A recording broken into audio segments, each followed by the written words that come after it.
పవన్ కళ్యాణ్ అంటే ఆంధ్రప్రదేశ్ ప్రజల భవిష్యత్తు.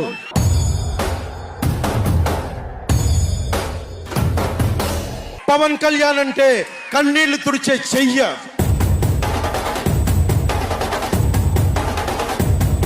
పవన్ కళ్యాణ్ అంటే పెద్దోళ్ల భుజం మీద ఉన్న కండువ.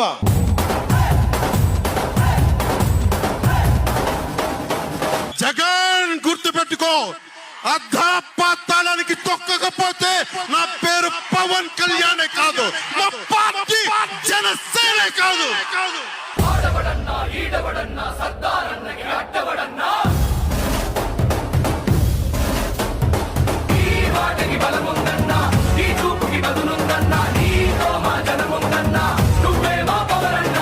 అన్నయ్య మంచోడు కాబట్టి ముంచేశారు, తమ్ముడు మొండోడు, ముంచటాలు ఉండవు, తాడో పేడో తెంచటాలే. ప్రజా తీర్పు కావాలి. Bye bye.